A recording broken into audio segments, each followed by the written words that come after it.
What if the barrier between you and your next level of leadership isn't a strategy gap? It's a language gap. Today we find out. Let's go.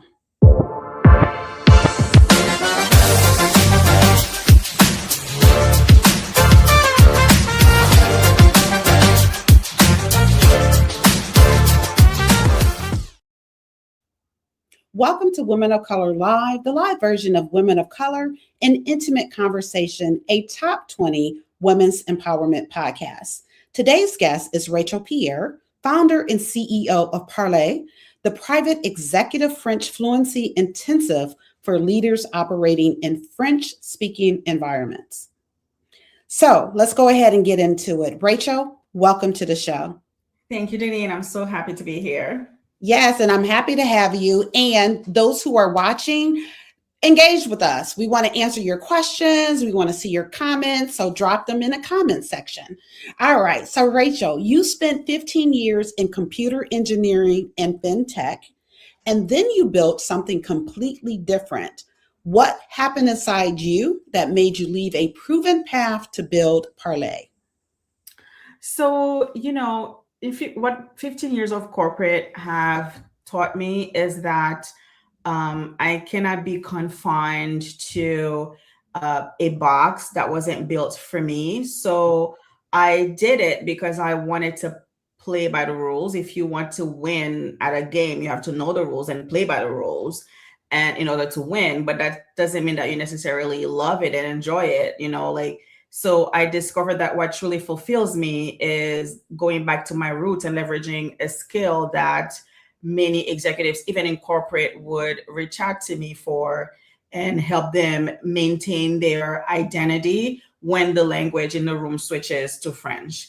And I thought that at a point in my career where I couldn't find a role that could embrace my growth, I decided that was the universe's way to let me know that it's time to pivot and tap into, another version of me or another talent, that is left dormant that I can put to use in helping other people grow, and by doing something that I am passionate about, that I love, because I love, French and the French culture. I grew up on, the French culture. And so, yeah, that's really what happened. I think I outgrew the corporate world and I wanted to do something that was really aligned with my soul and my internal happiness.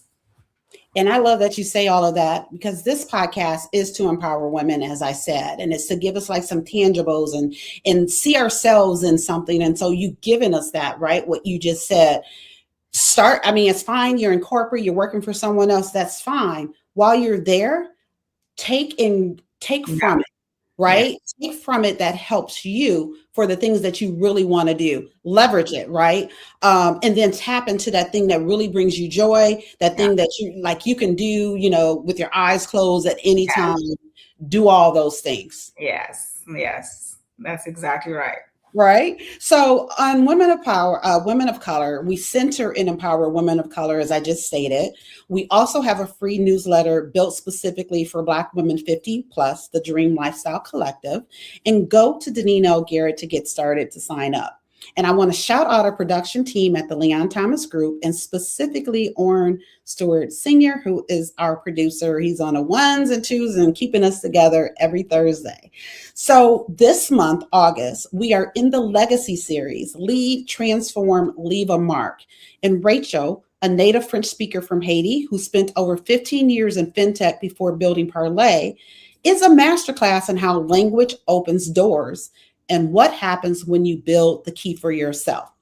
And so Rachel already was talking about how she left corporate, and built another door, and that door is opening for other people. And so, as I said, you're watching, we want you to engage with us. And we have a couple people who did that in advance. So Letitia B. Russo, this is what she dropped on LinkedIn. Accent bias in hiring is one of the most overlooked forms of gatekeeping. Pronunciation gets flagged even when grammar and vocabulary are flawless. She would love to know how Parler tackles that specific layer of language policing. I love that question because that's something that I've experienced myself, because being Haitian and growing up in Haiti, most people who do speak French from Haiti, they have a different accent than um, Parisians, right? And so even when I started my business, a lot of people would say, but you speak Haitian French, not French French. Well, I actually do speak French French because I spent my entire childhood, I'm sorry, I spent my entire childhood attending a French Catholic school. And so my pronunciation, my grammar, everything, all my dissertation was in actual French. And even when I go to Paris and I tell people, when they ask me where I'm from and I tell them I'm from New York, at Yeah. some at some point they stop me and they're like, no American speaks French better than us, and your French is better than ours. So where are you really from? Right. When Exactly. I tell them Haiti, they still pause and realize, oh, like I thought Haitian spoke Haitian French, not French French.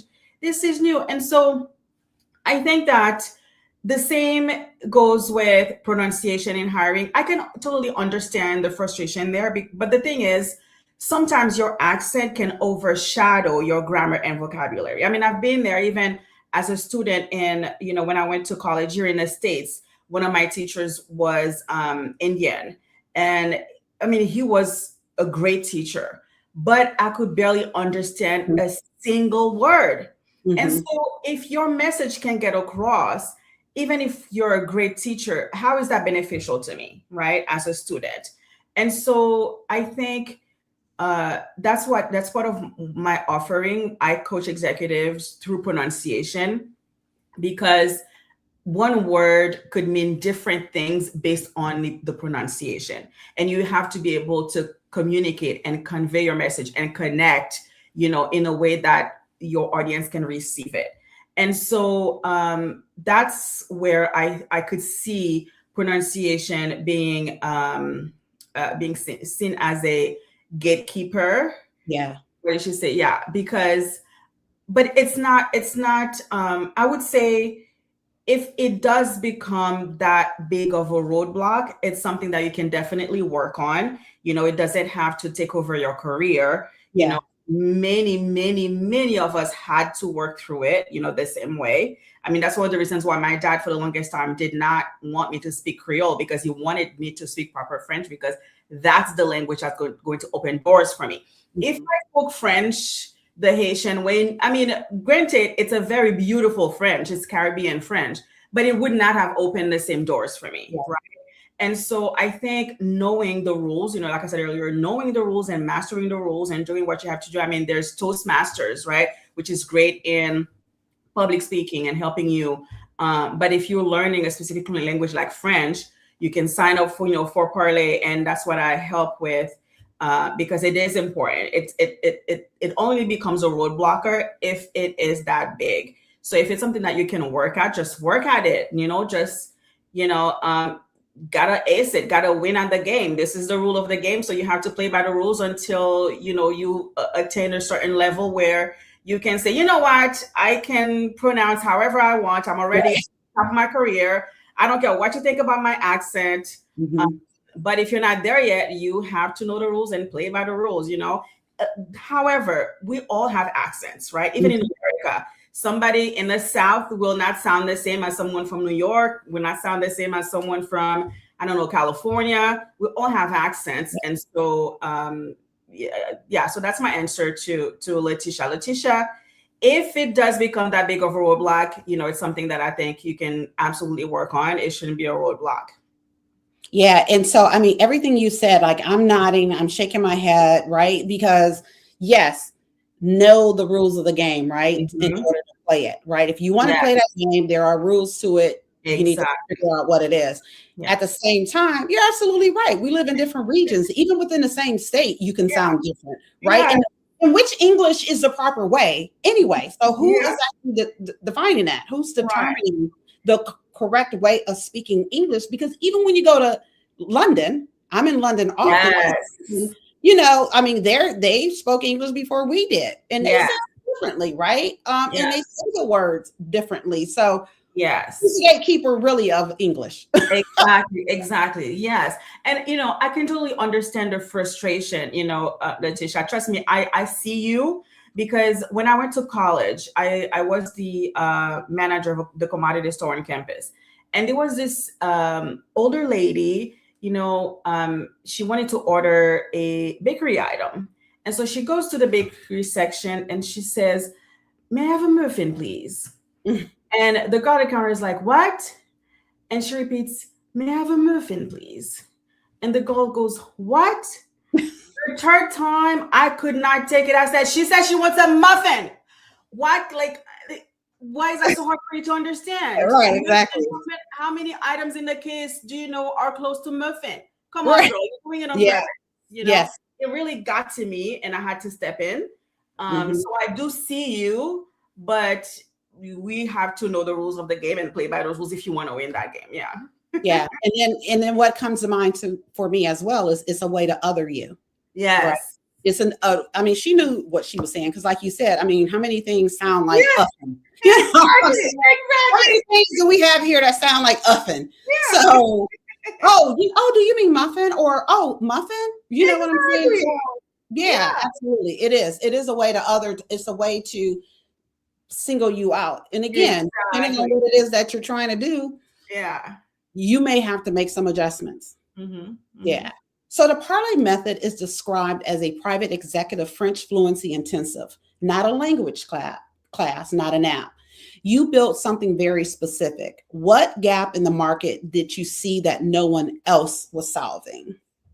Yeah. So that's exactly the gap. People, even, with Parlay, people mistake me sometimes for a language tutoring program because that's all they know, that's all they're familiar with, until Mhm. they realize that, "Oh, yeah, my school French, can I help you in the boardroom? I wasn't prepared for that conversation. Or can I help me with negotiations? Yeah. Or, oh, I'm dating this French woman and I want to connect with her dad. Her dad is very serious, and so how am I going to do that if I can't even speak French, in the way that they speak French? My school French is not going to help me there." Right.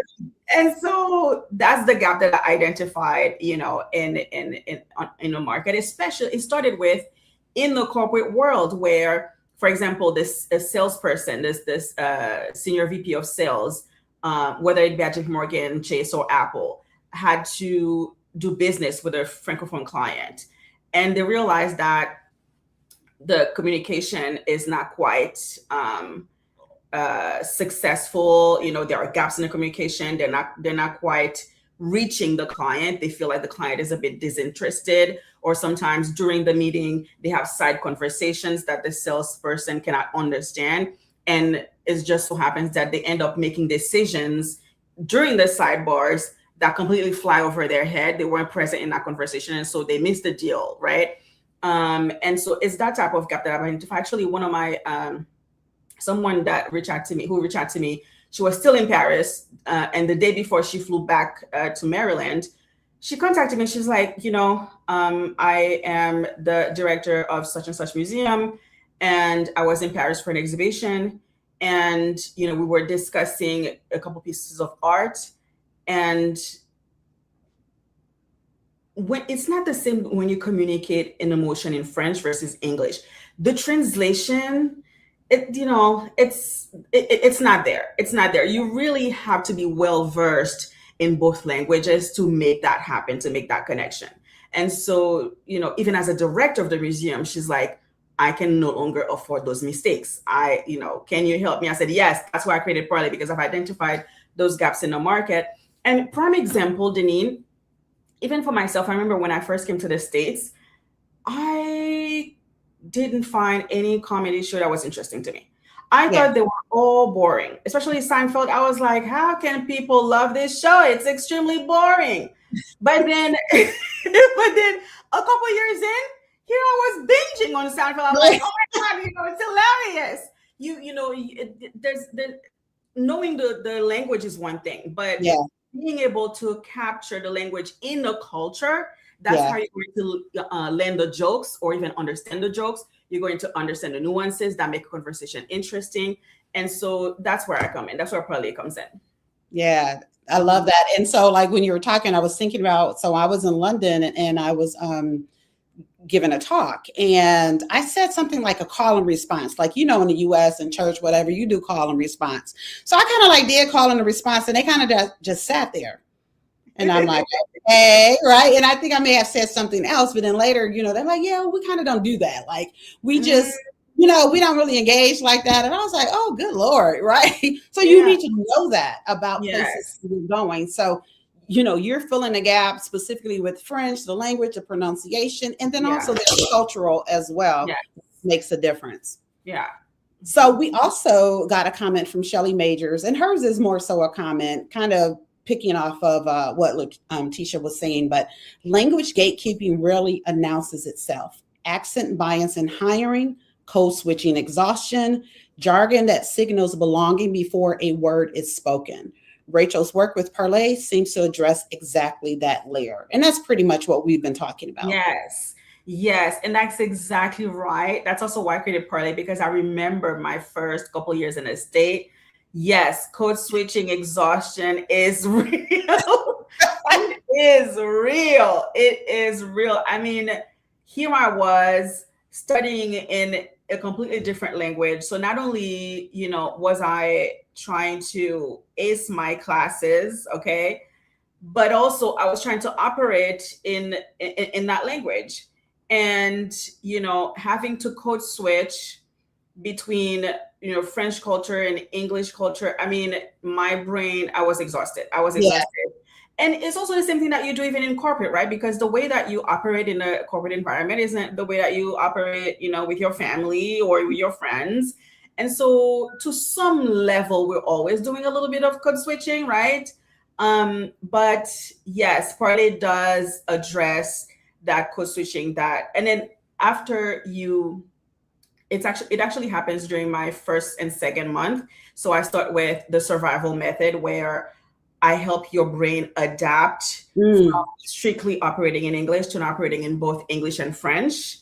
Okay. And then at the end of the second or third month, based on your starting point, it's easier. So the code switching no longer happens in a way that's exhausting to you because you now become a bilingual individual instead of an American who also speak French. You're now an Anglophone and a Francophone. And so your brain is not doing really much code switching. It's just operating naturally in both languages. So yes, so that's something that Parlay addresses most definitely. Okay, tell us more about that, right? Because that's what I need. Like I share with you how I did take French in high school, and then more familiar and comfortable with Spanish, and I'm in more Spanish speaking places. Yeah. How does one train their brain to just operate in both? So an example that I like to take is Lupita Nyong'o. Yes. And she unexpectedly explained it so well. I didn't know, she did that, but I was so happy to hear it. But here's what she did. So she said when she went to Mexico, she said that of course people speak English in Mexico, but she wanted to speak, Spanish because she decided she wanted to live in Mexico for a while. And so what she did is stop speaking English or stop even responding in English and try to force her brain to respond in Spanish. Even when she didn't know the word, she said, at first it was so uncomfortable because I was trying to find my words. I was freezing because I didn't have the vocabulary yet. But you know what? I pushed through. And she said she became a different version of herself because she's naturally outgoing. She's an extrovert. But then she found herself an introvert because she couldn't respond the same way. But what does happen is something that, as we chatted about earlier, many Europeans have gone through because many Europeans do speak multiple languages. And so it comes naturally to them at a certain point. When you learn a new language, you already know, okay, it's going to be uncomfortable for a little while. You're going to be a different person for a little while. But it's only temporary. And so the way that I do that with Parlay is very similar. The first month, I have you, for example, switch the settings of your phone to French. And yes, of course, it's going to be uncomfortable because let's say you have a meeting and you're like, what is that word again? So of course it's going to be uncomfortable. And of course, we're not going to do that when you have a meeting with your manager or, with the executive team. But we're going to dedicate part of your day to operate strictly in French, because that's when your brain is going to remove the freeze and start to understand that, oh, French is not something I do on the side. We are becoming a francophone. Embedded in your daily routine. So now you're having conversations strictly in French throughout your day until it becomes normal and natural, and then it sticks with repetition, because I'm implementing it in your daily routine. So that means it's something you do every day. So of course it's going to come natural too. Versus when you're learning in French, you're studying it, but you're not necessarily putting it in practice right away. It's through memorization. But if it's not embedded in your routine, of course it's not gonna stick, right? So yeah, I hope I answered that question. No, you absolutely did. And I'm smiling because I'm thinking about how with me, and I told you, like, when I do travel and it's a different language, like I'm thinking, okay, how do I want to say this one sentence in that language. And so I'm spending all that time like coming up with that sentence to kind of get it out. Now, when you respond, I don't know what you're saying. However, I do. But the point that I'm making is that I'm thinking as opposed to just happening. Exactly. Yes. And it's going to happen that way because your brain hasn't yet caught up with the fact that, oh, I'm a bilingual now. No, it's still thinking, oh, this hobby that we have on the side, which is French. What's that word again in that hobby? No, that's why you freeze, and that's why you're thinking, because it's not part of who you are. It's not part of your daily routine. So your brain is like, oh, how do I do that again? No. Yeah.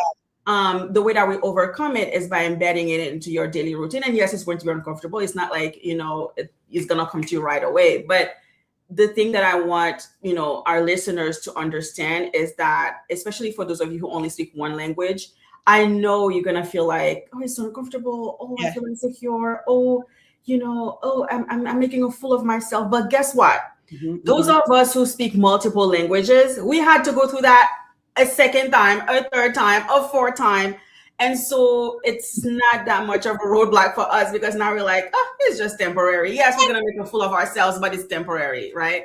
So just understanding that it's temporary, just push through it, just try to embed it more into your daily routine, and then it'll stick. It'll come to you easily because your brain will have adapted to it, to your new normal. Yeah.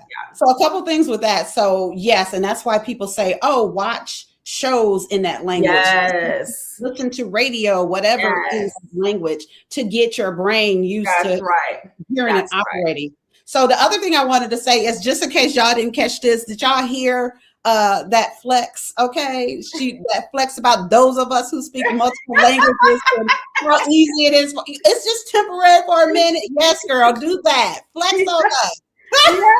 yes, because I get it. I've been there where I spoke only French and I had to learn a second language, and I was like, no, even for English. Oh, my dad had to force me to speak English because it was so different. You know what my dad did? My dad, one day I come home from school and I want to catch up.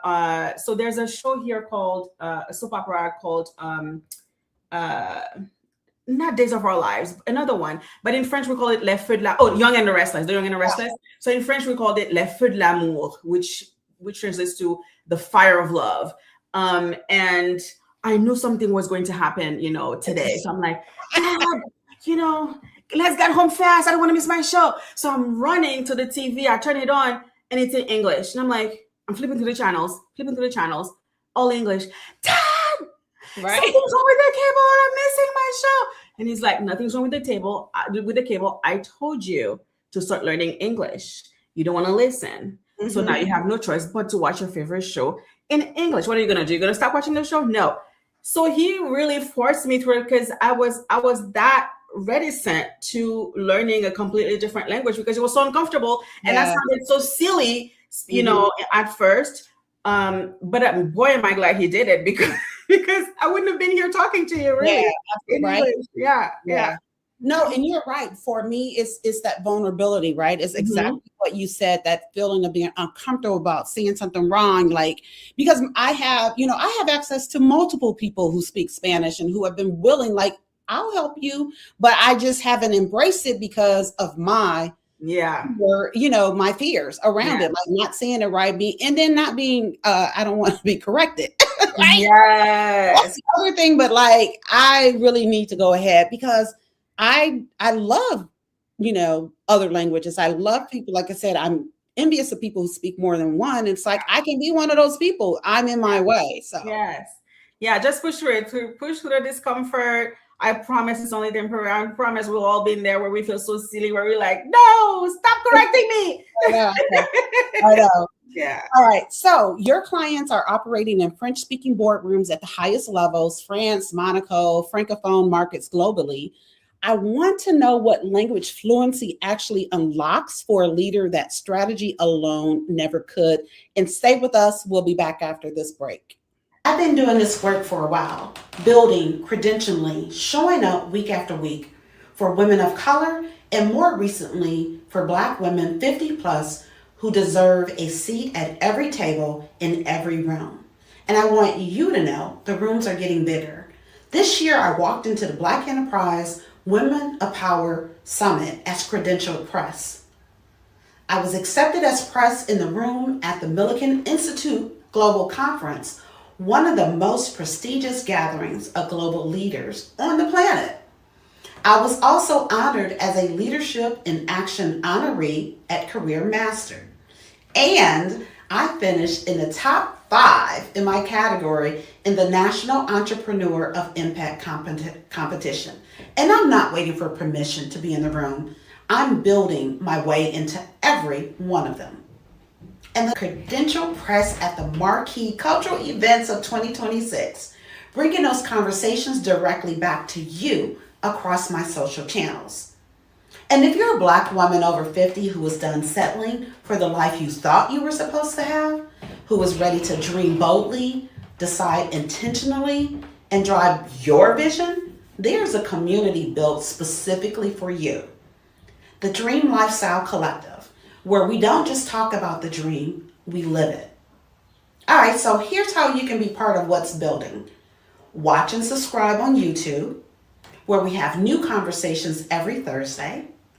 Listen and subscribe to the top 20 women's empowerment podcasts, Women of Color in Intimate Conversation. And if you're ready to join our community, come inside the Dream Lifestyle Collective. And if you're a brand and you're ready to be in a room where women of color conversations happen, and more specifically where Black women 50 plus gather, become a sponsor. The vision is all right. Okay, well, welcome back to Women of Color Live. Today we're talking about language is power and the legacy you build when you break barriers with it with Rachel Pierre. And before the break, I asked, what does language fluency unlock for a leader that strategy alone never could? Yes, so I love that question because people mistake fluency with having perfect grammar, perfect vocabulary, perfect pronunciation. But fluency, as we discussed earlier, is about understanding the nuances, understanding the culture, right? Basically understanding the environment that you want to operate in. And so a prime example, I had this client who was trying to close a deal with a French company. I mean, it had been 18 months and she couldn't close the deal. She was like, I don't know what it is. I can't get through to them. And so in asking probing questions and doing my own research about the company and asking about the conversation that she's had with with her client, I realized that, okay, you're asking this guy to trust you, but you haven't shown him that you even see him. Mm. And for you to see him, you have to understand that this business is a family business for him, okay? His great-grandfather passed it on to his grandfather, so on and so forth. And the way that you're coming at him, for you, is just business. You're not seeing him and what that business means to him.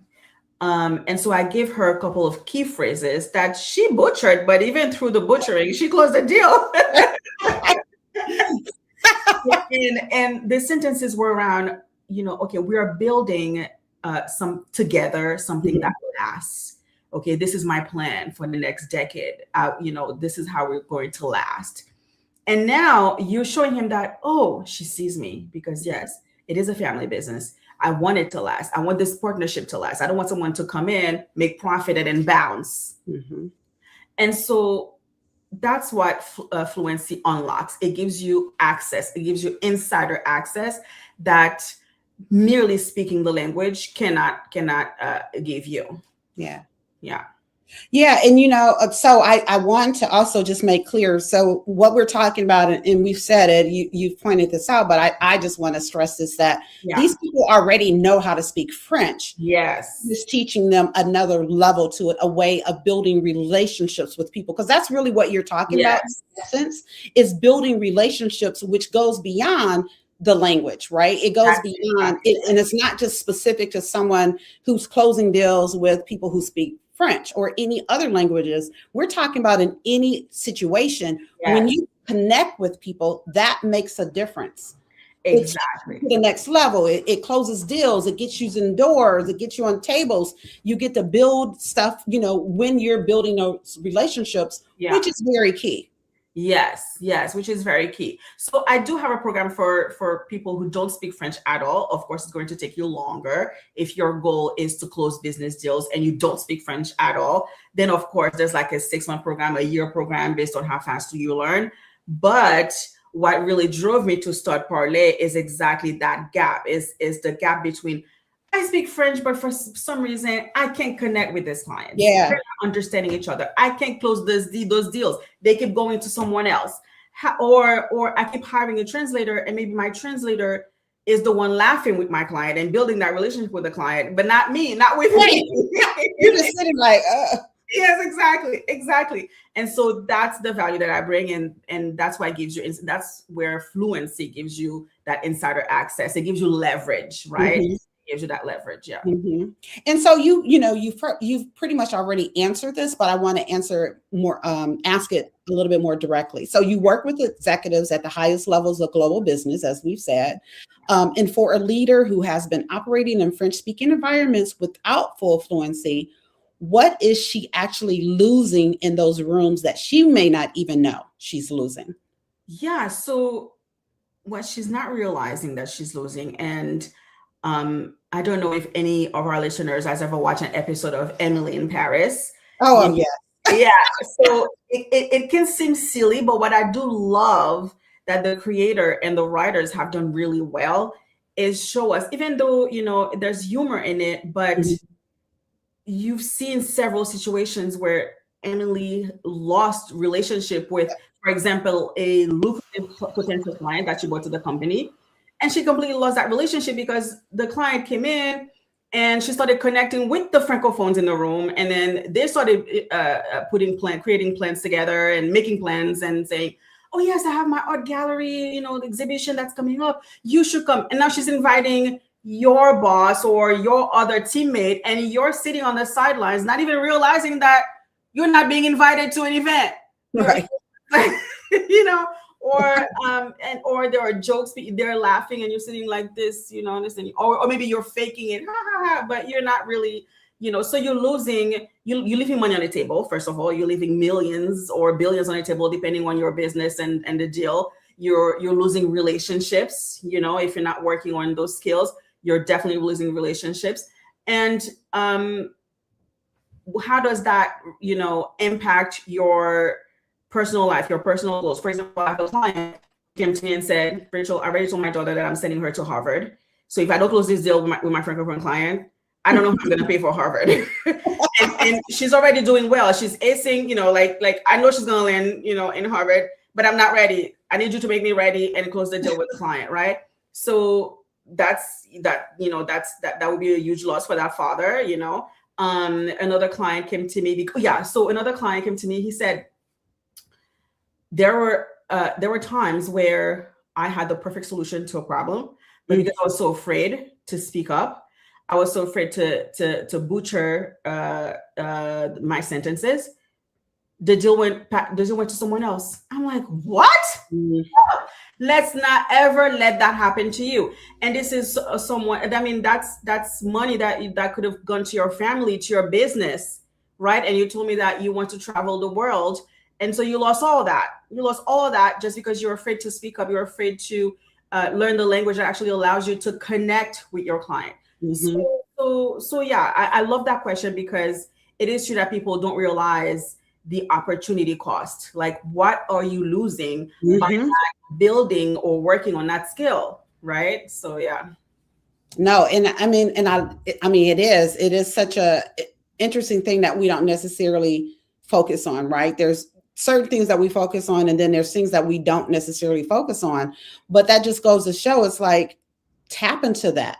Yeah. Right. Tap into that. And that's a reason for you to go ahead and do that thing. Right. Yeah. You know, we're so hesitant and to do certain things, but then there's a cost. Yes. There's always a cost, right? Yes. Of doing something and not doing something. And yes. So you have to figure out, do you want to pay that cost? Like, you know, or even flip it to as in, okay, the gain, right? Because there's a gain as well. Like, okay, what will I gain if I, like me, what will I gain if I go ahead and train my brain to speak Spanish so that I'm bilingual, right? Yeah. And again, when you said speaking another language, speaking Spanish versus being bilingual, I never looked at it as two different things. Yeah. And now look, it connected. Yes. There is a difference. Bilingual, you just do it. It comes. It happens. That's it.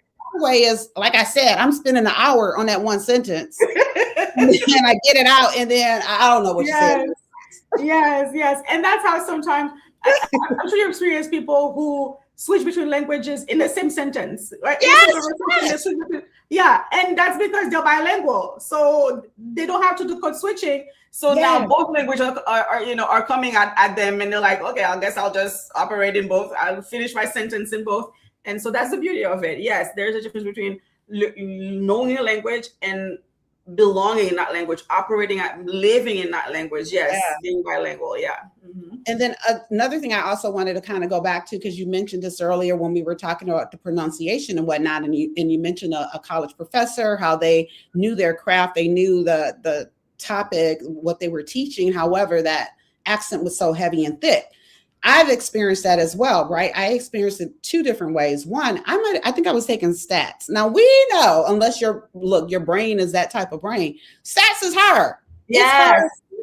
And then your accent is so thick. I don't know what you're saying. I already, came in the door like, oh, stats. And then here you go. Like, I don't know what you're saying. Exactly. And that teacher was teaching a programming language, C++. So forget it. I was so frustrated because, I went to school in Haiti, and Haiti, I didn't learn a programming language. I started learning it when I came to the States. So now here I am. And the thing is, something that people don't talk a lot about, a lot of students who are in computer science programs, computer engineering programs, many of them are international students who actually know how to code. And they come to the States just to secure a diploma so they can go back home and make more money. Right. So the curve is already steep as it is. And then here I am sitting in this class. I cannot even understand a word because his accent is so thick. I'm like, what is going on? I'm going to fail because I cannot understand this teacher. So it is a real problem. We have to look at it both ways, on both ends. Yeah. Here's the flip to that. In college, Spanish, a U.S. Teacher speaking Spanish in English.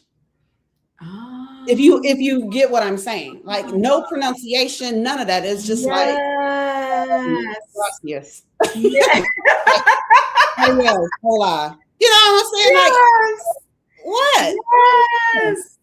It is very true because there are Hispanics who speak where I cannot understand most of what they're saying. However, if a Spaniard speaks, like somebody from Spain and other, maybe Argentinian, but definitely from Spain, I understand 99.99%. I understand the whole conversation.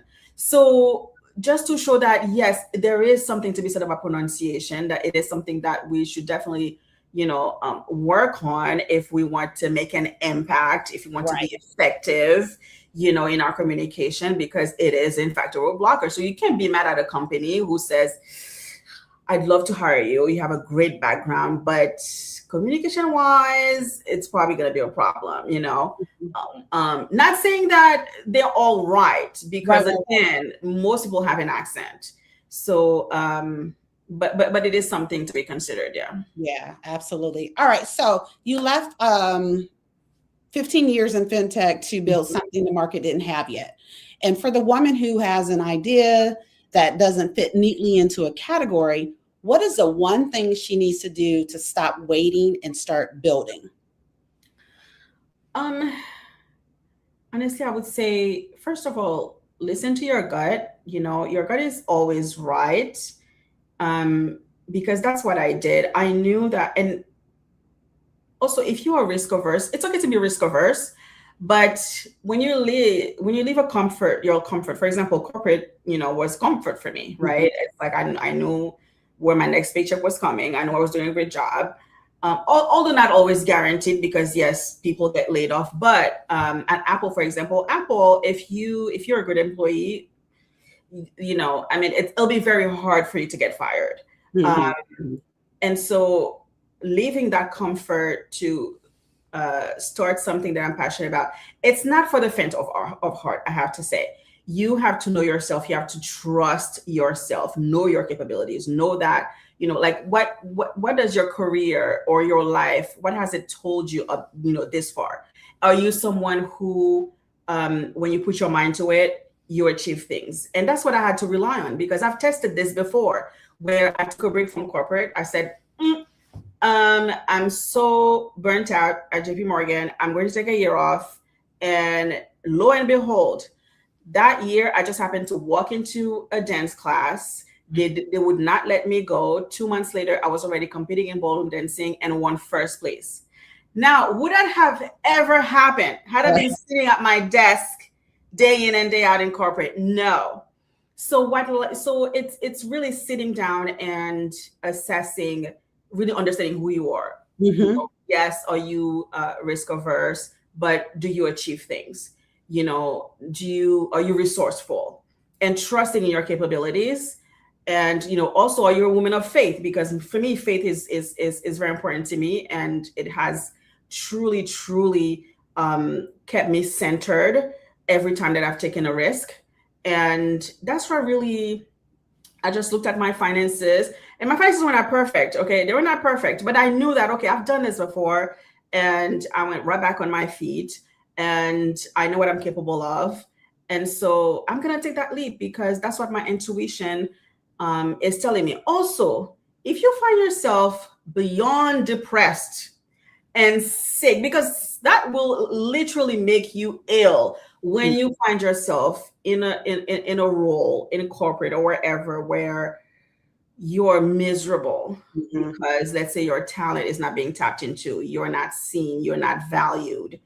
Now, I don't want to recommend it as the only solution, because some people are not progressing in corporate because you're not playing the game right. For example, make yourself visible, speak up, right? Make sure that you build relationships with influencers, not just managers, not just executives, because not every executive is an influencer, has influence. Yes. Build relationships with someone who has influence, so that when they're in decision-making rooms that you're not in, your name gets mentioned. So there's all that. However, let's say you've already explored all those avenues and you just feel like, oh, this is really not for me. You start putting a game plan together, listen to that voice, be strategic. There is risk, but is it risk that you can mitigate, that you can absorb, right? Through your finances, through your life, and make the leap. I think that's the recommendation I have for anybody who's considering making that move, taking the leap. It's not for the faint of heart, but definitely be strategic about it and listen to that voice. Because one thing, the shift for me was how sick I had gotten for absolutely no reason. I would go to the doctors and they're like, we don't know what's wrong with you. Everything is fine. Your blood work is fine. And that's when I knew, I was like, okay, it's time for me to leave. Yeah. You were stressed, and stress had manifested physically. Exactly. Yeah. So, okay. So you just said a whole bunch of things that I wanted. Well, I mean, some good stuff, but here's the thing, like, okay, so we've said several times, play the game. So let's kind of say, what is playing a game? And you did say part of it. So had wondered about that. And I remember going to a conference and someone had put up on the board PIE, P-I-E. Okay. And the P is for presence. Okay. The I forget what the I actually stands for, but for me, because I made up my own, is innovation. Okay. And the E is exposure, which you Yes. said visibility, but the exposure. So Yes. those are like, that's part of playing a game. Like your presence matters. Yeah. And, again, innovation is mine, but being innovative, like coming up with different things and thinking outside the box or thinking inside out the box, however, separating yourself, and then the exposure and visibility, you have to be seen. Like people need to know you. So those are part of what we mean when we say playing the game. Exactly. Yes. Yeah. Yes. Thank you for that. Yes. Because yes, that is definitely part of what we mean, by playing the game. It's not just, quitting corporate, and it's not just, I have to comply to a higher power. No, it's just a game. It's just a game. You want to win, you play the game to win. And then when you're over it, you move on. Yeah. And it goes back to what we said earlier. So here's the thing. You have to decide what game you're playing. And so what I mean by that is, when I had made the decision to retire, 2 years, a year and a half before I did, right? And so I'm playing a game, right? I'm playing the game of, I'm up out of here in 18 months, right? I'm up out of here in 18 months. So what am I going to do during those 18 months? Right. Everything I said yes to was in alignment with what I planned for myself afterwards. If it didn't fit into what I had designed for my life, I wasn't doing it. Like I wasn't going to take on the extra and the this and the that, because if it didn't fit into what I was trying to do for myself. So you have to make the decision, well, what do you want for yourself? Again, what game do you want to play, and play that. Now, if the game is to get promoted, then you need to tap into who are the decision makers, who are those influencers, who can get me to that next particular level. What do they want to see from me? What do they want me doing? And do those things. So you need to figure out what game you're playing. And the other thing I want to say is, I am so glad we're having this conversation, because you stretched me a bit. Like I'm thinking French, like how often is someone speaking French? Like how, like in the US, when are we really in situations and environments where French comes up? And so in your it does, right? You're doing work. People are dealing with folks in France, Monaco. There's even African countries that speak, Senegal as an example, Haiti, that speak French, right? So I'm not necessarily thinking of those places, but you stretch me to do that. And I'm saying it and bringing it up because I'm well traveled, right? So this has taught me something. So we all can learn. There's so many different things that we can learn. Like you think you know, but you don't know. Like I asked that question. There's so many things that we think we know, or we just don't know what we don't know. And so having conversations open us up to all of that. Denise, I'm so happy to hear that I've stretched you, because that is always my goal with Parlay. I love tapping into people and their potential and helping them realize that, that's where my roadblock was, or that's where I wasn't progressing, but to add to what you just said, we even use French at home here in the States. Our legal system is based on French. So just a tiny bit of history. I'm not going to go into too many details, but the English legal system came from what's called French for Normandy. Right. So I think it dates back to 15 something, and then 1960 when the French Normandy took over a part of England, and they brought along, their legal system that the English people adapted, and then the American system inherited. So when we talk about entrepreneur, parlement, code penal. I mean, there's so many French words that people are already saying on a regular basis, especially if you're in law. You are definitely speaking French perhaps half your day and you don't even know it. Yes, the words are not pronounced the same way, of course. Yes. But the legal jargon is based on French. Yes. Yeah. And and not only that, so Detroit, I think is Les Detroits or something. I think that's French, or there's a French history in. Yes. right? Yes. It was like little, it's like, I think they were like little canals. And so they named it something. It's like, and then Mhm. we have Livernois, that's a street. Like there's streets that we have that we never did realize, oh, those are French. Mhm. Cajou, we have those different things that we don't know it. So yeah, Yeah. it's around us more often than we realize. And the Yeah. other thing I want to add this as well, when you start talking about risk, I said this is what I'm committing. Now I'm going to just be transparent. I'm not saying when. However, I commit to taking a class, like maybe a dance class or something like that, or something where they're teaching it in Spanish. Yay! Yes, I'm happy to hear it. I'm happy Yes. to hear it because you're going to feel so awesome. And when are you going to become? You're going to be like, oh my God, that sounds so cool. I speak two languages. Oh, Right? and it's or when you hear compliments. Like one of my favorite compliments is when people tell me, "Oh my God, your Spanish is beautiful." And then and I tell them thank you, but and then they start speaking Spanish to me, but I tell them, well, listen, now we live in America, so how's your English? Let's practice a little bit of English now. Yeah.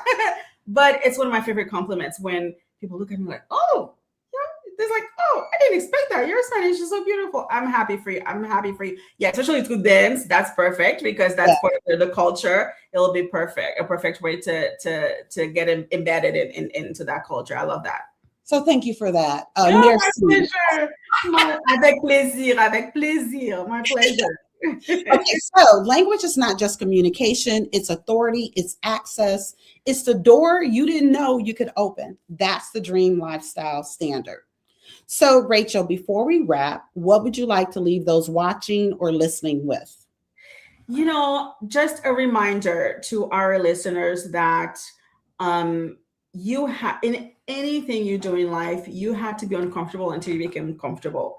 So don't let that pronunciation be a blocker. Or, I mean, yes, it may be gatekeeping, but you too have power. You have power in changing your destiny. It starts with you.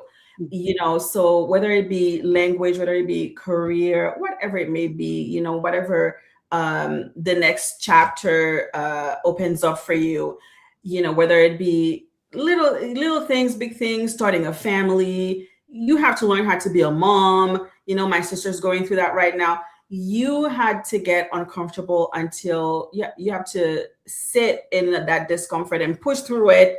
Don't just sit in it, but push through it. Mhm. Right? Allow yourself to push through it because that's where you attain success. That's where you get to the next door. That's where you get insider access. I had to do the same thing in corporate where it was very, I had to build relationships with influential executives. And at first I was like, I don't want to. I don't want to. I don't want to. I just want to come into my job and be promoted. But that doesn't work. I had to get out of that comfort zone. It doesn't matter how smart you are, right? So lean into that discomfort, push through it, and I promise you'll learn so much about yourself, and you'll be so thankful for it. You'll get that confidence at the end of the day. If nothing else sways you, just think about your self-confidence. It builds you up. It builds that confidence. Well, Rachel, Pierre, merci. Thank you for bringing your vision, your expertise, and the doors you've opened through language to Women of Color Live today. This is exactly what the Legacy series is about. An enormous thank you to the Leon Thomas Group, especially Orrin Stewart Sr., for holding it down behind the scenes every single Thursday at 1 p.m. Eastern. So, those who are watching, listening, if this moved you, hit subscribe so you don't miss where we go next. And share this with a leader who is operating globally and knows there's a next level she hasn't unlocked yet. This conversation is for her. So next Thursday, August 27, we close the Legacy series with our final episode of the season, and I will be in the chair. 6 months, one mission, what we built together. You don't want to miss it. See you then.